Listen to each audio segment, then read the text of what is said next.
So thanks very much for joining us today. We are focusing on raising financially fit kids and really helping you to educate and empower your kids around money. This is going to be the first of 3 webinars aimed at different age groups. The next one is going to be tweens and teens, and I'll be doing that one in May. And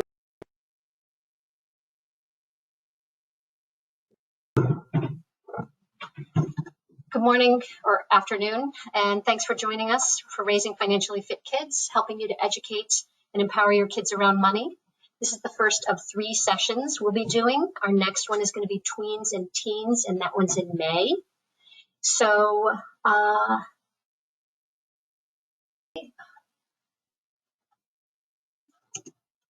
and there's always room for technical difficulties. Let's see here.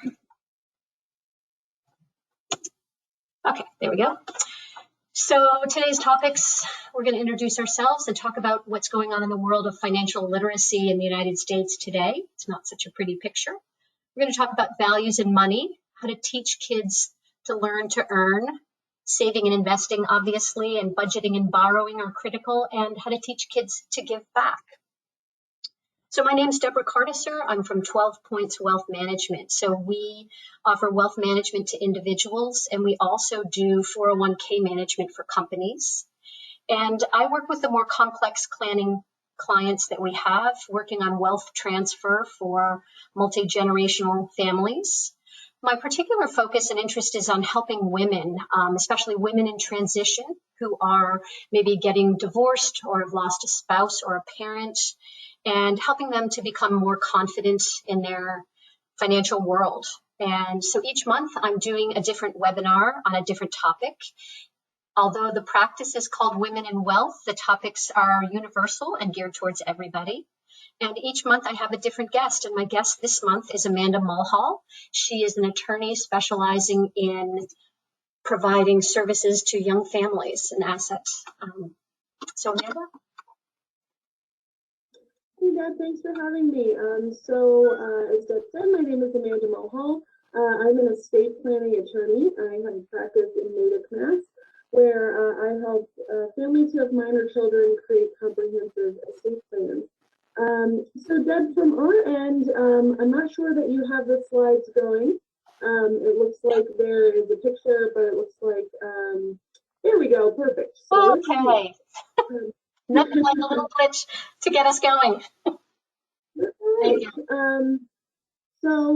Estate planning, really to just give a little bit, very brief overview of what that entails, because part of what we'll sort of be peppering through this advice today is how this actually does tie into an estate plan.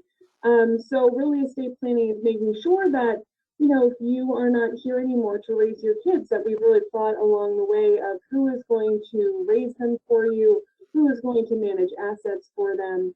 And then we'd also talk about a few other methods of, preserving as many assets as possible through tax planning and probate avoidance, and also really focusing on comprehensive guardianship. So while we talk through different tips and tricks for raising your financially fit kids, I'm going to sort of throw in a few little pieces of advice about how you might want to structure your estate plan to actually foster these goals, even if you're not here to do that yourself.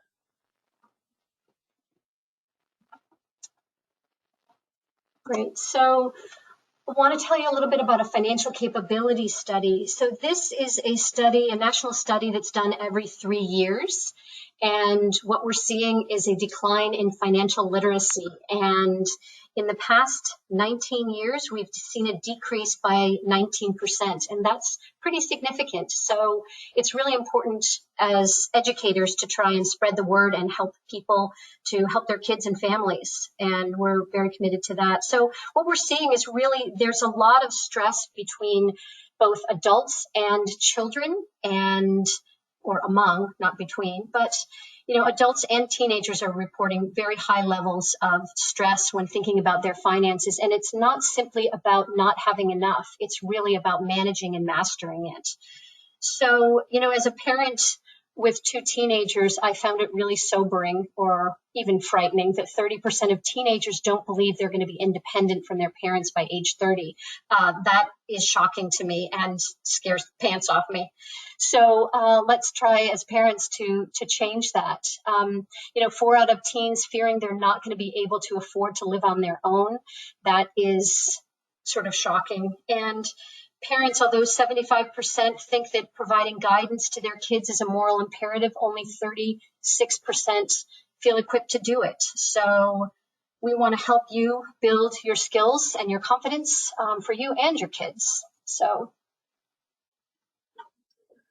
we want to highlight the fact that in order to instill these values and teach your kids how to be financially independent and responsible really starts with you.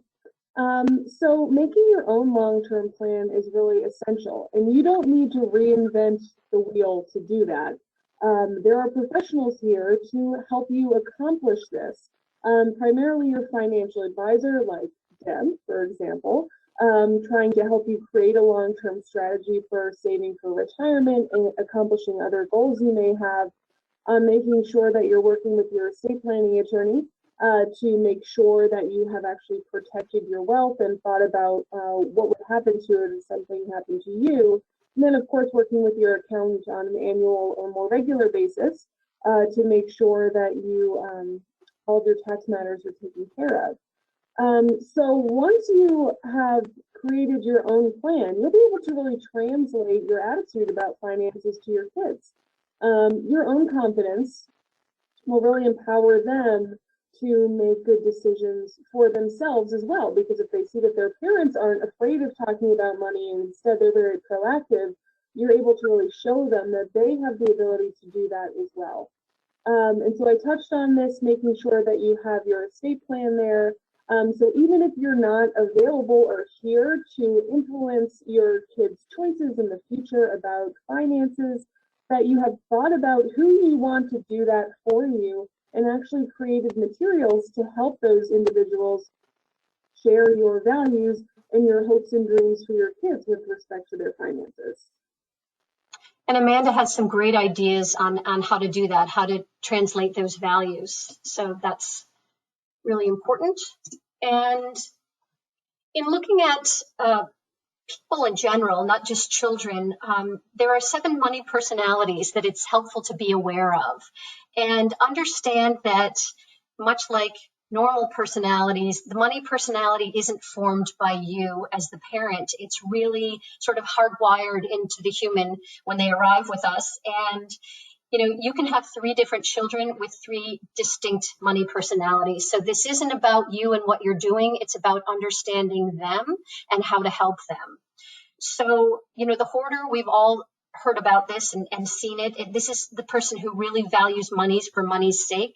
They're the kid who's likely to have a stash of cash in their room. And it's about the tangible pieces of money and having it. It makes them feel safe, makes them feel good. This is the child who's more likely to resist putting the money in the bank and parting with it. So keeping aware of those tendencies is helpful as you gear these lessons to your kids. The next one's the spendthrift, and this is, we all know this personality. They've got a lack of impulse control. So this is the person who's wildly spending their money the minute they get into a store. And if you can nip this tendency in the bud, that is really sort of the operative task for the parent on this one. So while we value this child's carpe diem personality, it doesn't do so well when applied to money. So again, keeping these things in mind as you're working with your kids is the most valuable part of this lesson. So the scrimper is the discount shopper. They thrill to get a deal and a bargain and really derive pleasure in that. So they're going to choose less over more in terms of cost every time. And this person's likely to be penny wise, pound foolish. The giver. This is the person who's the overgiver. They probably are going to give all their money away, take care of other people first. They may be conflict avoidant, so helping them to be more comfortable in that space would be advisable. And then teaching them how to set boundaries, how to not give it all away, how to change how they think about it. The beggar has insatiable needs. This is the kid who's always got his hand out, always is figuring out a way to manipulate you into giving them more. And, you know, this is somebody who's got a steady state of expectation. So be careful how you play into that. You know, if you go on a trip, a business trip or something where you're away from them, don't always arrive home with a gift. Don't buy them something every time you're out, and learn to say no to this one especially. The hustler is the negotiator. They really thrive on the thrill of the deal. So this person, you know, you may find them selling their baseball cards to other kids on the playground and wheeling and dealing and figuring out how to make a deal and get money out of anyone. So you may have to help them a little bit with their moral compass to balance the transactional approach to money to having some feelings behind who's on the other end of the transaction. And the oblivious personality sort of refuses to focus on money. I have one of these at home, and she said to me the other day, "Mom, I found $80 in my purse." And I thought, oh, I'm failing. So don't let them abdicate responsibility to others. Really help them. They're probably the ones who aren't going to ask for the allowance. They're not really thinking about money, and they don't want to have the responsibility of it. So this one is about your values and really making sure that you're communicating your values about money and what you want to impart to your children. If you're co-parenting, make sure as a couple you're talking about this and talking about maybe how you want to treat money in general. This is a big underminer in marriages. So if you can work on this as a couple, you're going to be way ahead of the game. So thinking about, you know, people who say they value experiences versus materialism. You two may, as a couple, may have totally different money personalities, and it's a way of coming together and thinking of it in terms of what you want to impart to your kids. How much do you want to provide to them? Do you want them to have skin in the game when it comes to paying for college? Do you want to pay for weddings? You know, do you want to pay for a year abroad? Thinking about those things in advance can really help you as a couple to negotiate the landscape. And then what financial responsibilities do you want to give them? I had a clothing allowance growing up, and my husband thought that was the worst idea. But now we're both doing it because we talked about it and why it was helpful to me. So thinking about the other values that go along with this, it's about human capital. What do you value as a person? What do you value in other people? This is where you're talking about to your kids about legacy and family history. You know, if you are a family that has some wealth, explaining to them where it came from and maybe how you live differently from other people and who enabled you to do that, whether it's your grandfather who started a business and was careful with his money. Those are things that you want to impart to your kids, and how they worked with someone like Amanda and did some really successful planning and took the opportunity to take advantage of trusts and those kinds of things. Make sure your kids start to know about that. You don't have to talk about monetary value and put a value on what you have, but what's important about it, what's important about the grandfather, what's important about the trust, what's important about taking care of money, those kinds of things. Social capital is how you function in the community, really understanding that they're part of a framework and a network, and letting them understand the fabric of that community. So explaining that you're going to go help the neighbor with snow blowing, so they in turn help you when you're sick by bringing you chicken soup, and how we take care of each other, visiting grandmother once a week because she lives alone and she'd miss you. So teaching them the goodwill that you're building up by helping other people and contributing to that social framework that you belong to. And then financial capital is the financial fluency of your world, understanding, you know, how to manage your money, how to save, how to plan for the future. All those things in terms of skills are very important. So once you sort of determined these family values, and we'll continue to redefine them as time goes by, getting them down on paper is important. And that's really where the estate plan comes in, because it really is a translation of those values that Deb just did a great job of walking us through. So ways that we can actually do this is by leaving a charitable bequest in your estate plan. So when you're thinking of your values surrounding, you know, social capital and how you can demonstrate to your kids that you're a person in the world who can give back and you can use your money to help others, not just yourself, demonstrating that. And it doesn't have to be, you know, I want to leave 50% of my estate to this charity. It can be a very modest request, but just to have it in there can show your kids that, you know, that was something that was so important to you and so important to your family that you're still thinking about people even in when you're not able to be around to continue giving. When it comes to actually imparting values on the kids themselves as they get older, when you've named trustees, so trustees are the people who manage assets for your kids in your estate plan. It's important to communicate your family values to the trustees. And you can do this in a memorandum, right? Outlining the priorities that you have for the assets left for your kids. So Deb gave a great example about valuing experiences over materialism. So if you and say you're co-parenting or you and your spouse have decided that, you know, it would be a great exercise for your kids to take a gap year after high school and travel around Europe or something, right? That's something that's really important for your trustees to know because they may or may not share that same outlook. So in order to make sure that your kids have all of the opportunities that you would otherwise afford them, it's really all about communicating those values to the people who are in charge. And then there's different ways that you can actually design your estate plan to pass assets to your kids. So some people are of the mindset that, you know, once my kids are old enough, say they're whatever age, right, 25, for example, we want them to get all of the assets outright and they can decide what they want to do. They are adults. They will make their own decisions, make their own mistakes, but that's how you learn. Some people like the idea of giving their kids some asset protection. So maybe not distributing assets directly to the kids, but making those assets available to them over time while giving them asset protection, which is something that the kids wouldn't be able to give them themselves. And this is also a good idea when we're talking about certain money personalities, right? So if we're thinking of the spendthrift and, you know, your kids are getting a little bit older and you've seen over time, well, you know, this one child is really not to be trusted with more than $5 in their pocket. It might be a good idea to set up your estate plan in a way that accounts for that, and maybe would not allow the child to be in charge of a large portion of money.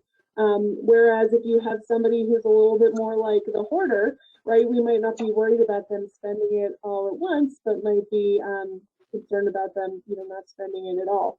So it really depends on what your values are and the personalities of your kids. And we're actually talking about implementing an estate plan and how can we impart these values even if we're not here. Oops. So kind of starting off with the earliest concept. So that when we're talking about, you know, what is money, and we're talking about the littlest kids, right? So even preschoolers can understand, you know, size and scope. So teaching kids, you know, that the number 4 is bigger than the number 1, right? And demonstrating that in money. Just starting there is, you can really demonstrate just the simplest concepts.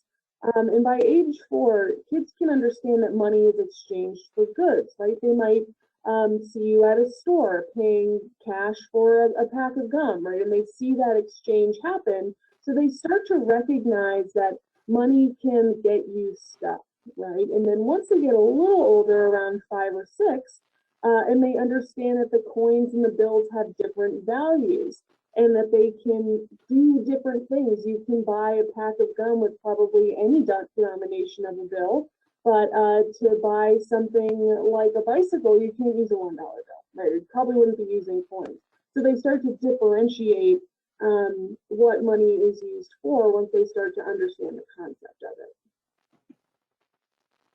So for the little guys, starting to use activities to understand money, explaining that money's for exchanging, and kids know what money is with dollar bills and coins, but also there's debit cards, there's Apple Pay. So starting to explain to them that there's other ways just than cash of using money to exchange. When my son was 4, putting him to bed, he told me, "Mom, I need money." And I thought, this is going to be something big. I said, what do you need money for? I thought he was going to, be altruistic, save the world. He said, to get the stuff. And I thought, oh, what do you need? And he said, I don't need anything. I just have to have money to get the stuff. So they start to get that they need to have money in order to function in the world. And teaching them about virtual and physical money, like we just talked about, with different forms of paying, especially now. I don't think with COVID there's too many bills exchanging hands, but reading the money-themed books, there's lots of great books out there. And we have a resource section that we'll be sending you afterwards about this. Teaching them with money, playing games with them. There's lots of printable money on the internet that's fun. They can cut it out and they can start sorting it and playing with it. So playing store and playing restaurant too, teaching them that not only do you use money to buy goods, but also services as well.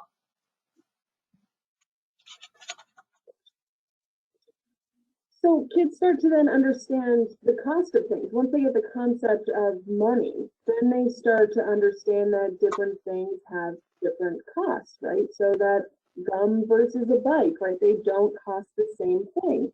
And so to show them, part of this is really just letting them observe what you are doing. So let them know what you are spending on things, right? You don't have to let them know what your life insurance premiums are, but when you go to the store, and you are buying some apples, explain to them that, this apple costs this much money. So they can see that as you start to accumulate items that you're going to buy, those things add up. And so just familiarizing them with these very small, very basic concepts is really building a foundation so that they understand the first time that they go to the store, or if they go to the store with someone else, right? Say they're at their friend's house and they go to the store with their friend's parents, they know that, everybody is working under the same rules, and it might help them to understand, what is and is not appropriate to buy.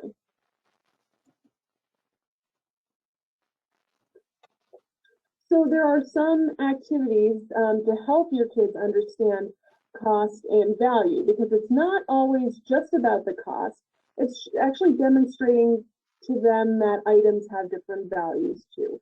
So grocery shopping is a really great way to do this. So showing them how you comparison shop. So really starting when they're really young with what costs more, right? This is kind of tied back to what's the concept of money.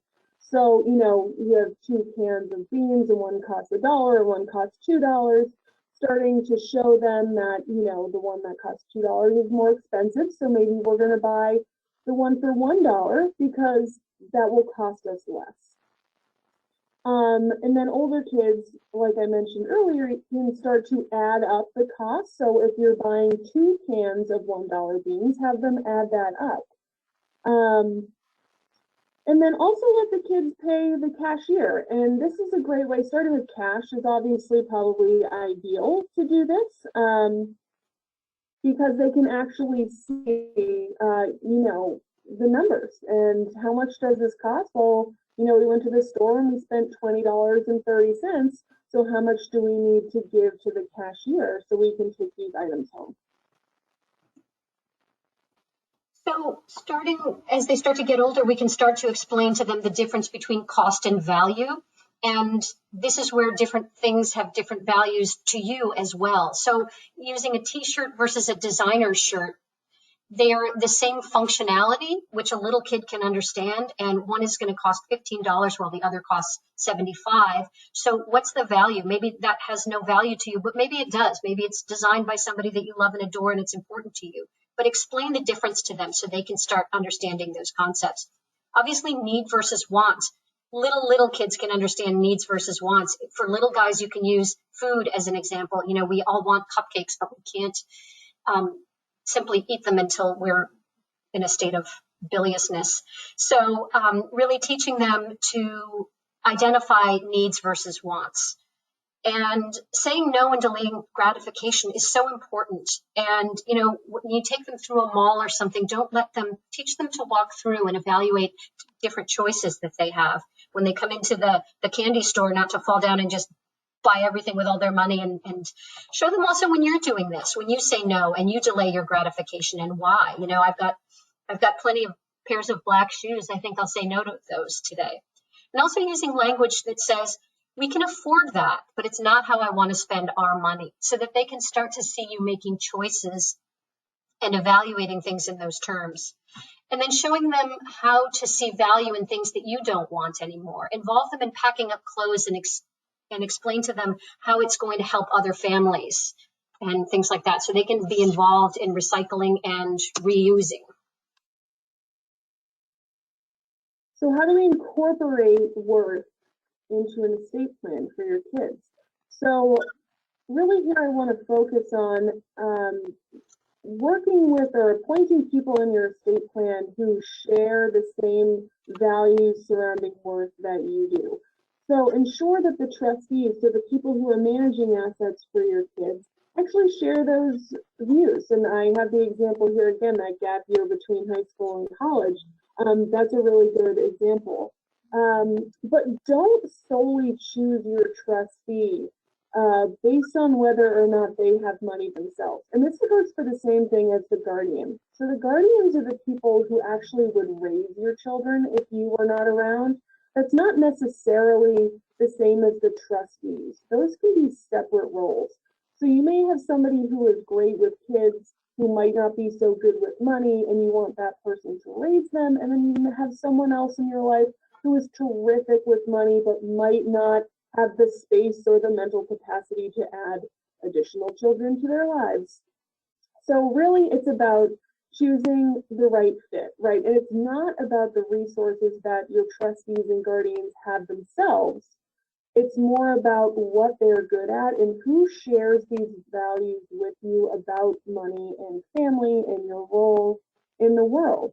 And so there is an anecdote that Deb and I had talked about earlier, and I actually hear this a lot from clients that I work with, where sometimes people think, you know, who do I want to raise my kids and manage everything for them, and they immediately think of their family member who has a lot of resources themselves, because they want their kids to also have access to as many opportunities as possible.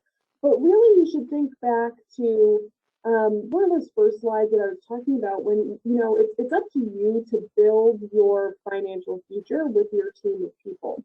So ideally, you're creating the possibility for there to be actual assets there for your kids, so that you have the opportunity to make sure that they're with the people who share your values about life, rather than putting them with people who might have more financial resources but don't have a lot in common with you about childbearing.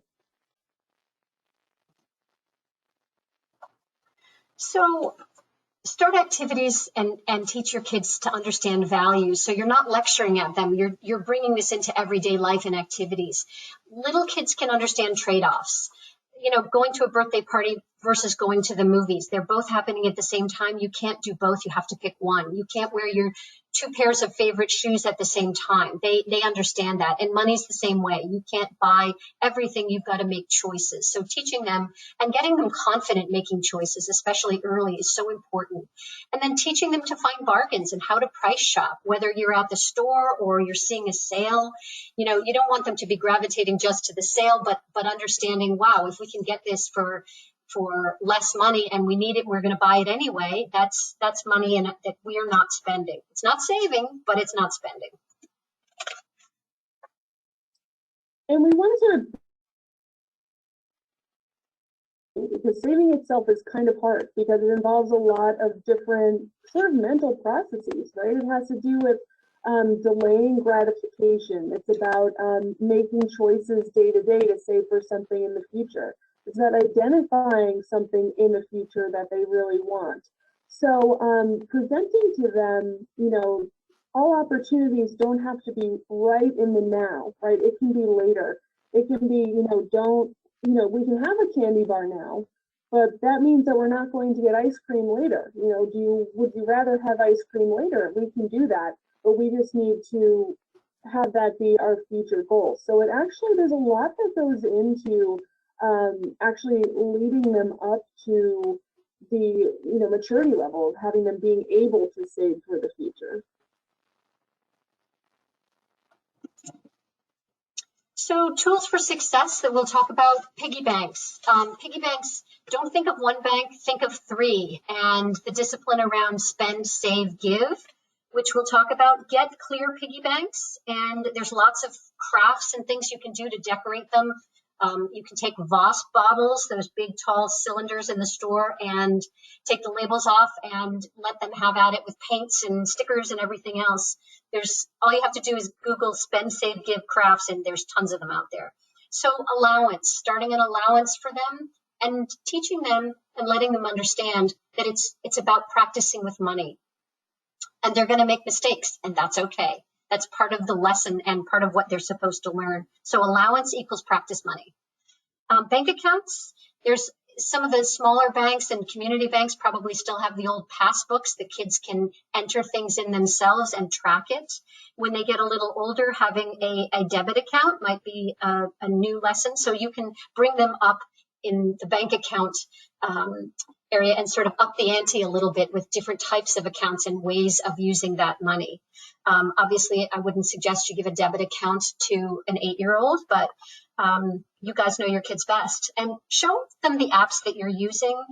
There's so many apps for financial use, and that could be a whole webinar in and of itself, but show them as you're using it. So again, you're not lecturing them and giving them lessons that they're not going to pay attention to, but if you pull out an app and show them how you're checking your bank balance and what it means to you and why you're doing it, that's much more interesting to them. And then view all this as proactive, where you can bring money into the conversation and how you're doing what you're doing, the better off they're going to be. And again, making the learning interactive, that's going to make a huge difference to them and their retention and their ability to do it themselves. And I go the wrong way. There we go. So there's 10 basic money skills that you might want to think about, and they kind of go in order of simplest to most complex. So you probably want to focus on the first few for the littlest kids. So really how to save. So as Deb was mentioning, every time your kid gets a gift, for example, say their birthday, they're getting, cash gifts, helping them to allocate that to their spend, save, give piggy banks. Getting paid what you're worth. So along with allowance, right, if, your child spends 5 minutes on a task, and that's worth something, but then the next week they spend an hour on a task, that might be worth a little bit more. So showing them that, the more effort and more time that they dedicate to something, they're going to earn more. Spending wisely. So sort of the whole point of this is to help your kids spend wisely, right? But helping to recognize what style they have around money, and if they're a hoarder, encouraging them to spend money on something that would be useful for them.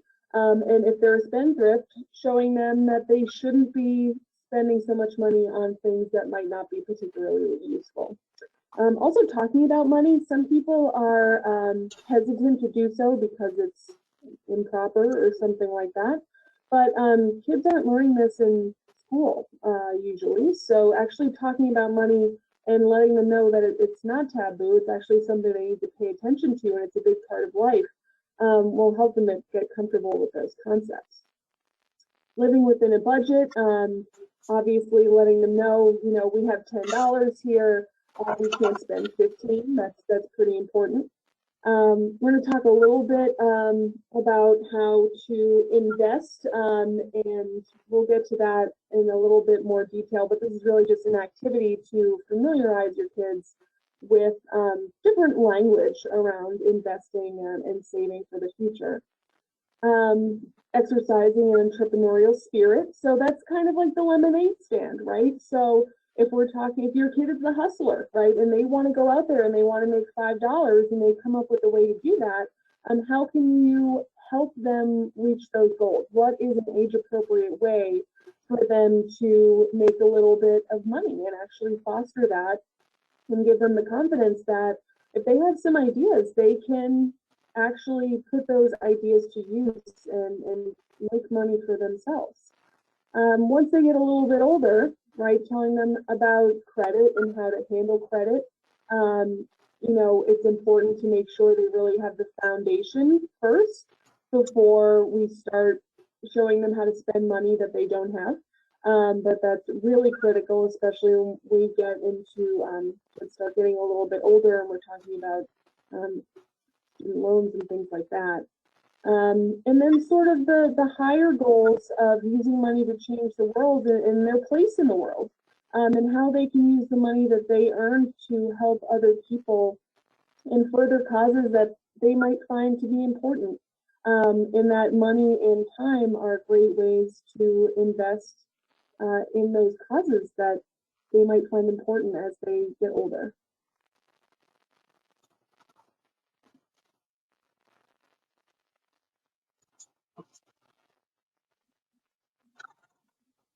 So learning to earn an allowance is critical. It's, again, it's not an entitlement or a salary, but it's really a tool. And they're going to fail, they're going to have problems, and part of these lessons are to let them feel the discomfort of those kinds of things. And the better they handle the money, the more responsibility they'll get, and they can increase it and get more. So as they're getting older, you don't just get more allowance simply because you are older. You're going to do it simply because they've mastered the lessons, they've mastered the responsibility, they've shown that they can do it. So require that they save a percentage of what they get and allocate it to saving, spending, and giving. And you as a family can determine what those allocations are, but make it the same for all their money that they receive, so that when they do get money, they're really developing that discipline to save some. And maybe the give percentages is really small, maybe it's larger, that's all dependent on you and your values, but help them to allocate that and make it fun. So then teaching them how to learn more is allowing them to have tools and tasks. You may have a task list of things that they can do to earn more money as they get older. And don't pay them for tasks that are their responsibility. Picking up their toys, they shouldn't earn extra money for, but pay them for anything that you'd have someone hire to do for you. So they're not chores, but it's an additional thing that they're doing within the family that they get to get paid for. And then just reinforcing with them that this is their learning money. This is how they are learning to deal with these things. So for savings and investing, make the whole process fun. Make a ritual out of the piggy bank. You guys can do all kinds of things with little kids. It can be a parade. You can sing songs. You can do the same thing the same way. But setting those buckets of spend, save, give is so important. And again, the clear piggy banks lets them see, especially at these ages, what they're doing and how it's building up. That's really important. The goal setting is critical. I mean, as adults, we need to be setting goals with money. So how are we going to expect kids to do this unless they learn it first? So when I was little, I saw this cat in a drugstore. It was a stuffed animal. It had silky fur. I thought it was the most beautiful thing I'd ever seen. And when my mother said no, I was crushed. So I saved for it. And I was so proud of myself when I could finally get it. It was like a prized possession of mine. And so I thought, oh, I'll go replicate this feeling that I'm having. It's so great. I'll buy another thing like this. So I saved up for this ridiculously ugly stuffed elephant. And my dad said to me, what'd you buy that for? Well, he may as well have just dumped it in the trash because I felt terrible over it. And so be careful how your values affect them and praise their behavior, not necessarily what they're doing with the money. Watching it grow, visualizing the progress we've talked about. There's lots of ways to do that, whether you're counting in the piggy bank or showing them a bank statement if they're a little bit older, but talking about the numbers and how they're growing. Consider sweetening the deal. When they put their money in the bank, they're earning compound interest, but compound interest is kind of meaningless to a 6 or 7 year old. So think about sweetening the deal. If they're putting money aside and they're putting more in the save pile, maybe you want to match that at some point a little bit here and there. Maybe you want to pay them some interest the way they'd earn it in the bank to start teaching them that lesson. So So think about those things there, again, tools and learning tips. And then save together for a project, whether you do something as a family, you're going to invest in something and have them contribute a little bit towards it. Maybe it's family vacation spending money. Maybe it's some really cool game that everybody in the family can play, but something that you can do together and they can participate in. So introducing the bank and virtual money, keeping them involved in banking and letting them understand what it is. Take them to the bank. Tell them what's involved. Obviously not during COVID, but make an appointment with someone and say you want to bring your kid in and want to talk to them. Let them know why you're choosing the bank. Well, the location's important to me. There's one near here and one near my office. The fees they charge are better. Explain why to them and let them ask questions in the bank. And then showing them the basics of using a deposit slip, writing out a check, what it means to bounce a check and how you're penalized for that, how you're using a check register. Maybe you show them when you're using your app and looking at the checks you've written out, if you're still writing them out, but showing them how you're balancing those. So show them with a physical check, but also show them virtually how these things take place. It's important to know. And then explaining that when you deposit money in the bank, with a check or a gift from grandma, it might not be available right away, and explain to them why that is and how that works. Teaching them how debit cards work. I think little kids have a tendency to think you've got a magic card and it just gets you what you want. Explaining them how maybe you're checking a balance to see if your paycheck hits before you buy family vacation plane tickets. Letting them know that you're doing those things, that you're checking your balance, that you know what's in there. And then show them how the ATM works. Let them, as they get older, do it themselves, but have them watch you and seeing that money actually comes out of that little plastic card. And then what apps do you use and why? There's so many apps out there. And while you don't want to share the balances necessarily with your kids, you can explain to them how it works when you use it. Whether it's something like Mint that shows you your monthly budget and how your spending is allocated, they can look at something like that and see a pie graph and start to understand it and, how you'd evaluate that information. And then once your kids get a little bit older and they're more familiar with the concept of saving and growing their money, explaining to them that some growth comes from investing that money and what that actually means. So we're talking about younger kids and what money can be used for and what they can buy. We're thinking about playing games with them like Monopoly, right? Buying property and all these things. They're really good. I did that with my family and my parents did not let us win, I'll tell you that. My mom would beat us every time and unapologetically because we had to learn. But once you start talking about investing, playing the stock market game, which doesn't have to be an actual investment, but have your kids pick a stock, right? Something that they like. It can be anything. It can be Disney, right? And say, we're going to buy, 10 shares of Disney. We don't have to really do it, but have the kids pick something and then follow it over time, right? Over the next 6 months or so show that it goes up and down. Maybe pick a couple of stocks and show that some can go up and others can be going down. And explain how this actually is connected to saving in the future, making your money work for you. So rather than, sitting in your clear savings account, which is of course always important to have your emergency fund, once that starts to grow a little bit and you have a little flexibility, using that money that you've saved up to grow it even more so you can use it for more things in the future. And sort of tying this back into the estate plan, even though these are a little bit more advanced concepts, it's important to familiarize kids with words like income, dividends, and principal, because if they're ever in a situation where they need to take responsibility for themselves a little bit earlier than anyone would have anticipated, it's important that they understand that those concepts exist, even if they don't exactly know how to manage any of it. Because if they're looking at some sort of financial statement when maybe they're 18, whereas, maybe me and you haven't seen something like that until we were older, that they have at least a base level understanding that these concepts exist. and then they know that they can ask questions about them rather than them continuing to be sort of the oblivious one about assets and money. I think along the lines of the estate plan too, it's important for kids to know that you have a plan. You don't have to go into all the details, but by 7 years old, kids are asking questions like, Mom, what happens if something happens to you? What happens to me? So they're aware of this. And if you can reassure them and let them know that there's a plan and that you've taken care of that for them, that's going to go a long way to helping them too. So in terms of budgeting and borrowing, show them how you budget. Explain to them what you're doing and why, and how much money you anticipate spending on X, and just having that as part of the conversation.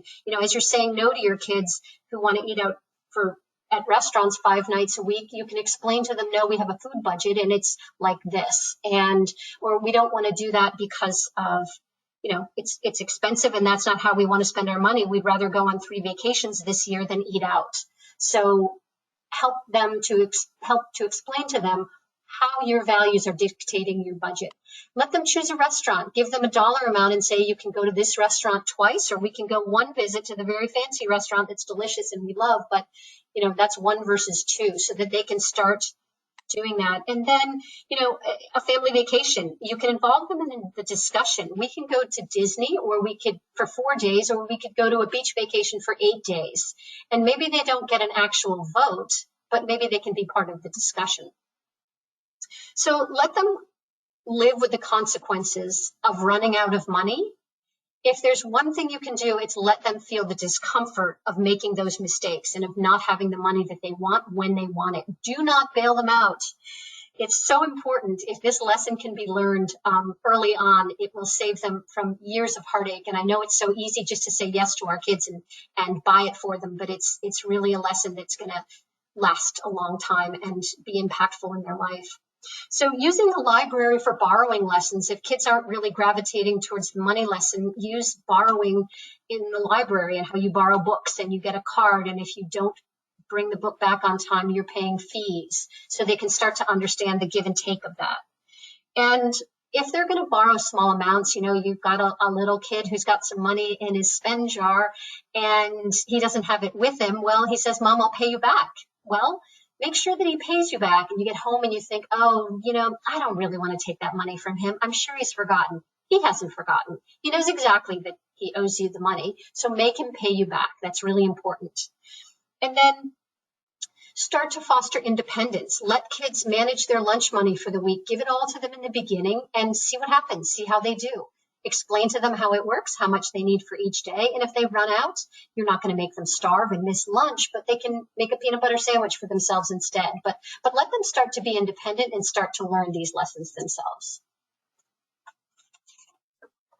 And this budgeting and borrowing really sets them up for success. So it allows them to translate these small decisions into bigger decisions later. So if we're talking about, a young person who is deciding, say something happened to their parents and they're deciding with their trustees where they want to go to college, and they have the choice. They've gotten into 2 schools. One's going to cost them $250,000. One's going to cost them $100,000. Well, it might not be immediately apparent what that means, but if you have really taught your kids that, if you're really focusing on the spending and saving, that if they spend $250,000, that's $150,000 they're not going to have to maybe put a down payment on a house or start their own business or whatever they otherwise, or just keep it invested, right, or not spend it at all. And so these little things really do add up over time. And teaching them the budgeting is really important. I remember when I was in college and I studied abroad, and I had a good friend who we did some things together, and he wrote down every single financial transaction that he did. And he had a really strict budget because he had a job back at school, and he knew he only had so much money and to spend while we were abroad. And so he didn't waste it. And he truly wrote down in this little book that he had every single time he spent money. But it helped me be more conscious of what I was doing with my money. And it helped us make decisions about what we wanted to do together that might not cost as much. So allow us to take maybe one extra trip together at the end of the semester versus, going out, 2 nights a week instead of one. So even just being around people who are conscious of budgeting, it really influences. So doing that yourself, obviously everyone knows how much kids emulate their parents and pick up on things. So just being a role model so that they're able to apply that to their own lives is really important.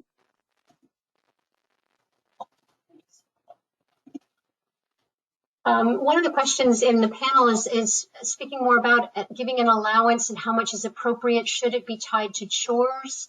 The amount is going to be up to you as a family and what you deem is appropriate, and also your kid. So maybe somebody can handle more money and somebody can't, and within the family it may be a little bit different, but the amount is really up to you and your parameters. And should it be tied to chores? Yes, it can be tied to chores. I think there's a sort of a bottom line subsistence level of chores, and what's expected of them is making the bed important in your family, picking up toys at the end of the night. You can use it to reinforce, but don't use an allowance as a tool. It's not a discipline tool. It's really not meant to be for that. It's meant to be, here's some money for you to go start exploring the world with. Not, you didn't do your chores, so you don't get your allowance. Use something else for that. But if there are chores involved, they should just be simple, basic chores. Establishing the give bucket is really important, and again, consistent ritual around this, making sure that everything that comes in, the same percentage is applied to it. And here you can start doing things like volunteering as a family, doing something together, making donations that they can participate in, whether it's picking out toys for Tots gifts or, taking cans and putting them in the food bank bin. Helping them to develop their passions. Little kids who love animals, little kids who want to save the earth, help them to direct their money, and where they can participate, let it happen directly. Bring their money to the food bank if that's what you can do and it's local. Think about places where they can see and feel the reward of bringing that into a place. And then making donations part of family holiday rituals can be really important. And helping them with the outgrown clothing we talked about, and explain how you're helping other families. I think that's really important. So in terms of key takeaways here, this is an ongoing activity, so think of it that way. Talk regularly with your kids, involve it in normal activities, so it's not a lecture, oh gosh, there goes mom talking about money again. It's a snore fest. And be that positive role model. And make sure that you're tying money discussions to times that are relaxing and that they're pleasurable for your kid, out for a walk, while you're doing something fun together, while you're baking. So it's a pleasurable experience, and money isn't that, oh gosh, it's awful stress. And praise the initiative and their hard work, not the money that they earn. And again, we've talked about the money personalities quite a bit, and teaching them to dive deeper in their finances. And exploring this for themselves as they get older, I think, is really important. Another question I have is for you, Amanda. Should I appoint the same person to be the guardian of our kids and the trustee? So I would generally advise if a client has two separate options for that would be preferable to having the same individual serve in both capacities. The reason being is that you may imagine that there are scenarios in which a guardian may need some financial resources to provide for the kids, but there's a little bit of a gray area between whether they're using it solely for the kids or to sort of help themselves out too. Not that your guardians would ever do that on purpose. We're not talking about anyone, being nefarious, but just you might be able to imagine a scenario where the line is blurred. So if there's two parties working together, like a trustee and a guardian, to understand, okay, we're going to make a withdrawal of $5,000 from the child's trust fund for X, Y, and Z purposes, that's a lot more transparent than perhaps one person being in charge of all of those decisions, and maybe they intended to pay back the trust, but then time went by and they just didn't, or they forgot, or whatever the case may be. And again, not because they set out to do the wrong thing, but just, you know, the very nature of life, you know, it's hard to keep everything straight. So I would advise my clients, if possible, to separate those two roles. Great, thank you. If there are any more questions that you have, you can email Amanda or me directly. We're happy to help you and answer any questions that you have, so feel free to contact us. We're going to put this recording up. It'll be on my website and Amanda's as well. And we're also going to send you out some resources that have to do with those 10 money skills that you're trying to get your kids to learn, and lots of really practical activities, books to read, things like that that are applicable to this age group.